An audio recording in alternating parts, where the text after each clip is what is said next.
So today we're going to explore Medellin by using their public transportation for us to fully immerse with the city. So no private tours for now. We're just taking their metro train and we'll see some nice city sights as we travel around. And then we'll also take the gondola to visit a mountain park later. We're now walking to the train station. It says in the map to just walk straight and we'll find the station. We'll trust Google Map. I'm not going to vlog a lot for now as there's a guy who kept on following us. We'll just resume vlogging when we are in the train station.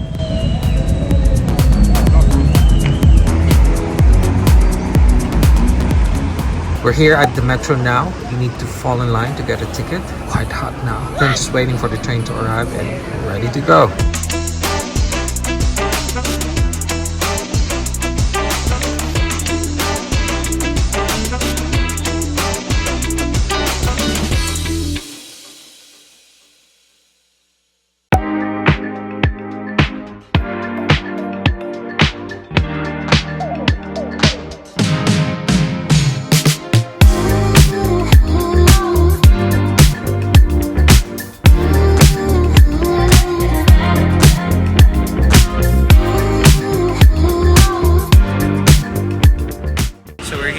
Universidad station. What we did was we tried to stop at some stations that we feel like we can take some photos. And one was, ano isa? Exposition, something? Exposition. And then the second one should be Parque Barrio, but I think we missed that. So the third one is Universidad. We're just following one blog that we saw online. What they did was they tried to DIY their city tour by using the metro of Medellin. So that's what we're trying to follow. I hope it will be successful. Now we're going to the gondola to go to the mountains. See if we figure it out.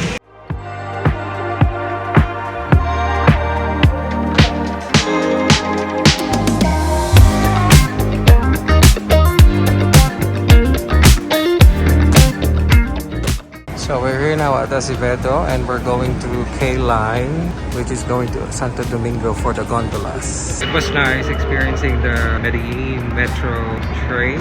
This is the first modern metro system in Colombia that was established and started operating in 1985, first than Bogota. And it's quite modern. There's the gondola. We're taking the gondola now. It's just upstairs once you exit Acevedo station. I think it's included in your ticket. Good luck to my knee. Kailangan mabilis.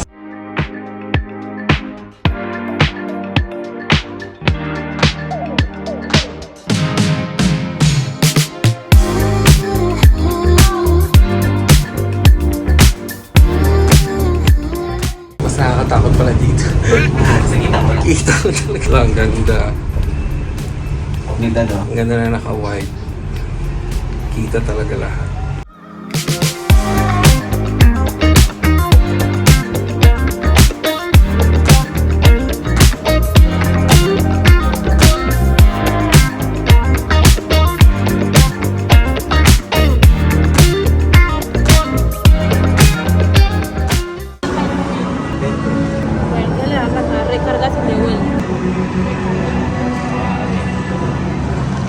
So nawawmali kami. Napunta kami sa kabilang station. Napunta kami sa El Progreso na dapat sa kabila.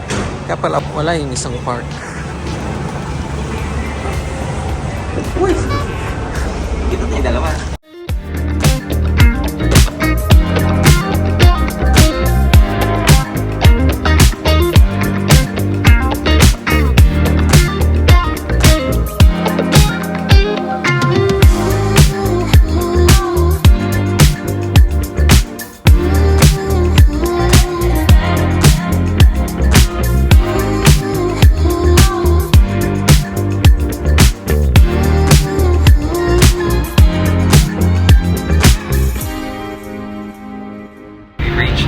First station, which is Sena, and we're heading up again to the second station. I don't know what's the name of the second station, but here we go.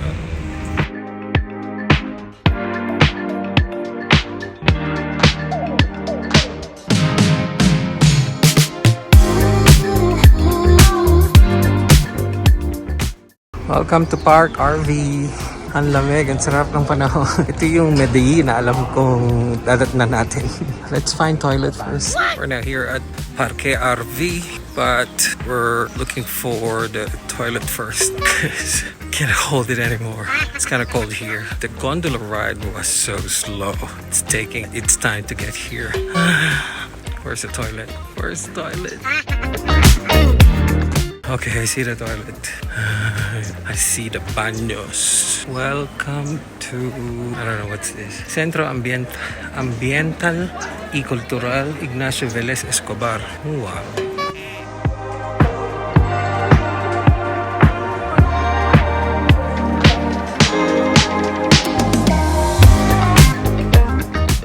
See if we can find some drinks here. It's so nice. Parque Arvi Corporación.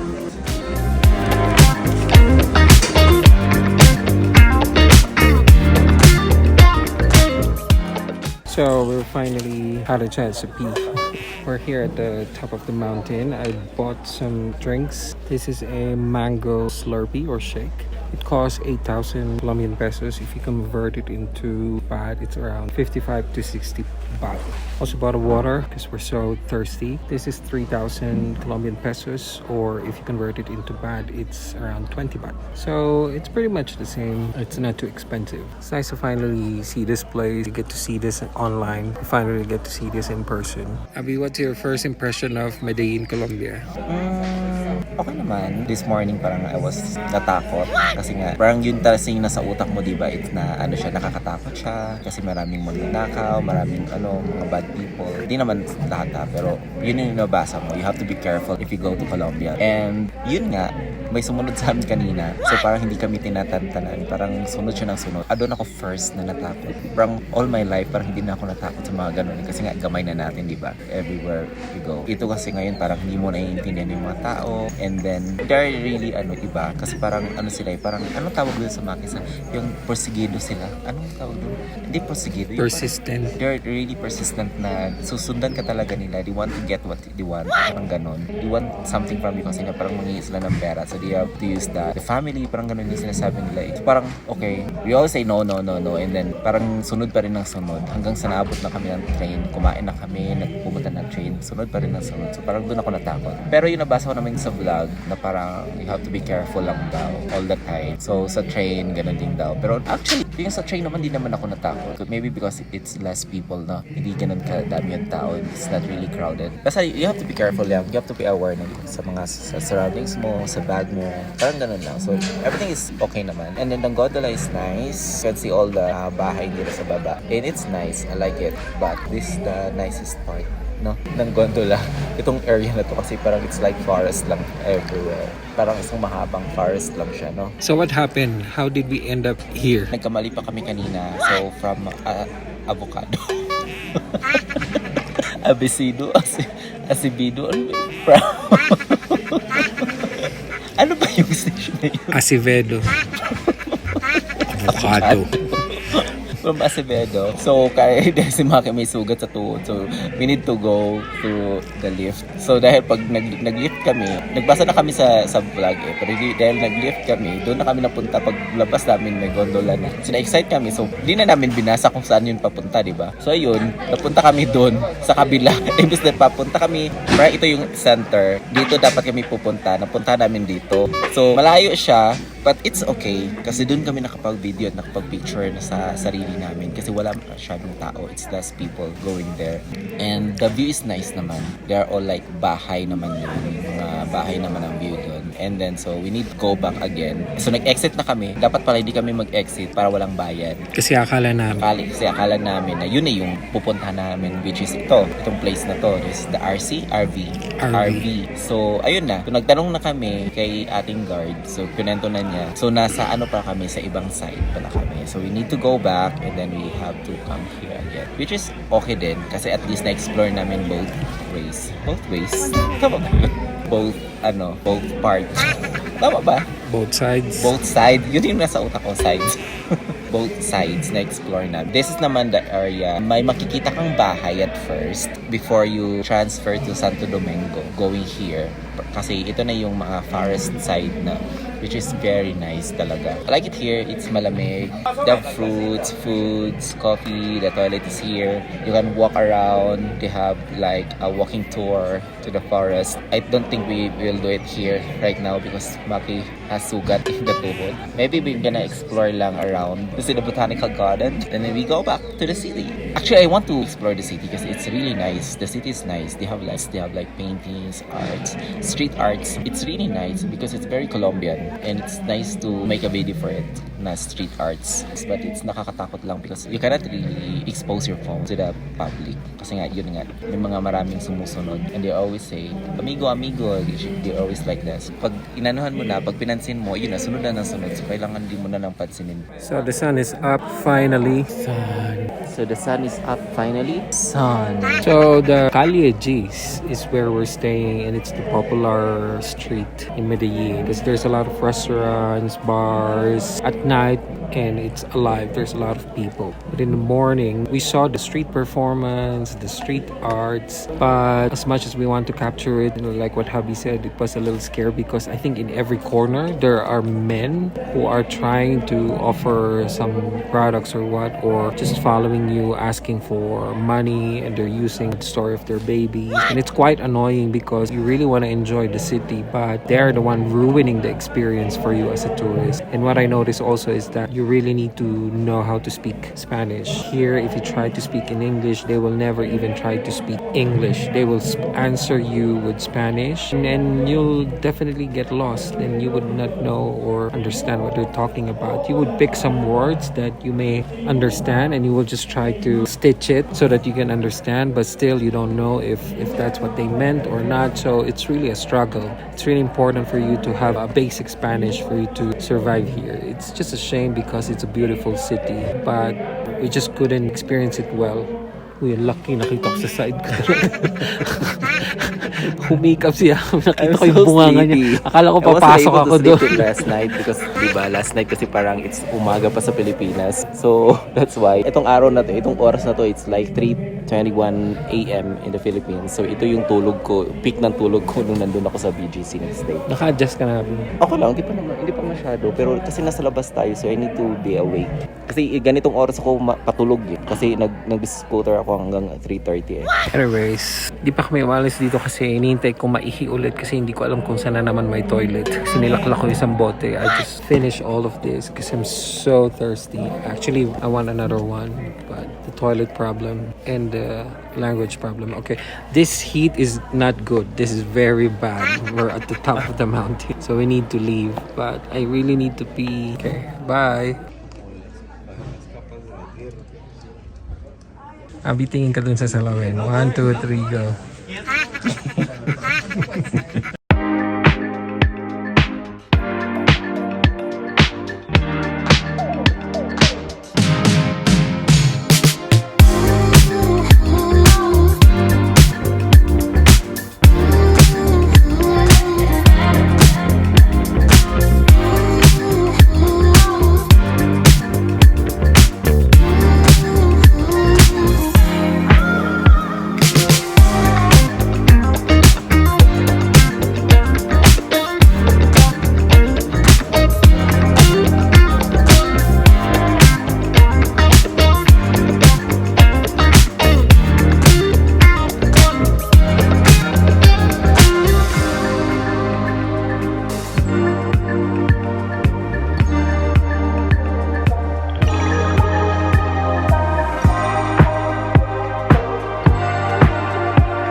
say no. This is going to be our early dinner. We ordered some pizza and some chicken. This is an area with a lot of restaurants and bars, and I think this is going to be very alive in the evening. We're starting dinner early because I have an important call later. I'm so thirsty. Look, I'm gonna show you the environment.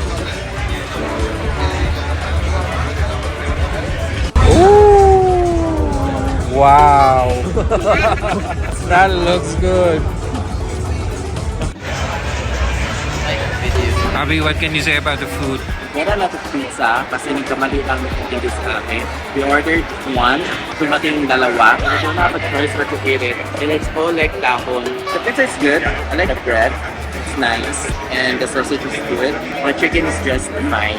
Wala nang chicken. But I don't have a choice. I have to eat it all. Kasi ayaw namin i-take out ng chicken kasi hindi na siya masarap later. So I need to eat everything. Pero yung pizza, we're going to eat it all kasi sobrang dami niya. And I think we need to eat this tonight or else magiging pangit naman siya because of the dahon.